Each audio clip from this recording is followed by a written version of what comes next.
extreme pain, increased susceptibility to infections, organ damage, anemia, possibility to have strokes, silent strokes, increased susceptibility to have hip replacements, shoulder replacements, possible regular blood transfusions, possible regular dialysis, and the list goes on. This condition I was diagnosed with at 3 months of age, and in this video, I will be sharing my experiences growing up with sickle cell anemia, which affects millions of people worldwide, and to hopefully spread awareness.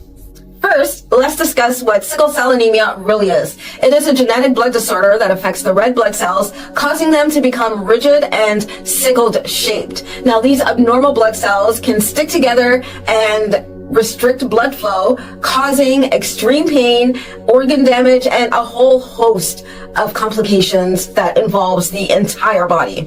Most of the time, both parents do not even know they have the potential to pass on a mutated gene to their offspring. And this is what happened in my case. Both of my parents did not know that they were carriers, did not know what sickle cell was, and had no symptoms whatsoever. This was over 40 years ago, and thankfully now there is a newborn screening which can test all newborns with a prick on their heel to check for rare diseases and genetic disorders. So at about a month or so of age, I was with my mom. She went to her dietitian. Her dietitian checked me out, looked at the inside of my eye, noticed that it was really pale, and suggested that I be taken to the hospital to get it checked out. Over this course in time, I had my first crisis.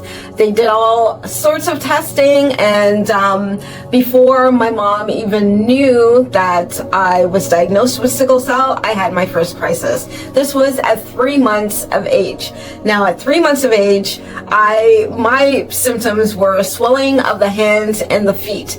When I was younger, I had a lot more swelling, and these are the areas where blood flow was blocked and I was experiencing extreme pain. Living with sickle cell anemia has been a journey filled with ups and downs. Multiple emergency visits became routine, staying in the hospital for weeks at a time with oxygen, IV, started out with codeine and progressed to morphine and harder pain medication as I grew older. This is just to help mitigate the painful episodes that is experienced.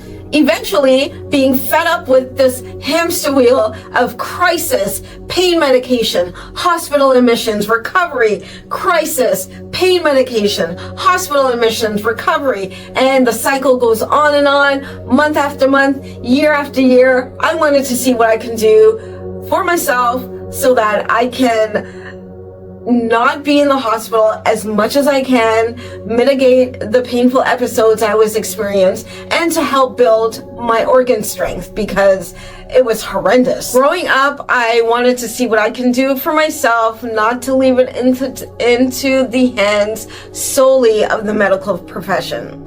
I thought, let's see what we can do. I started to learn more about my body, how medications and nutrients affect our organs, systems, mental health, and I used some of these practices on myself, and over time I've been able to thankfully lessen the amount of episodes, especially having to be admitted into the hospital. The things that I've been able to do myself has taken over time, and it's not a quick fix, by no means. Still working on it and still learning about myself and what my triggers are and how to mitigate all of those. There's a quote from a book called The Gene, An Intimate History, and it says that genes are not only inherited, they can also be influenced by the choices we make.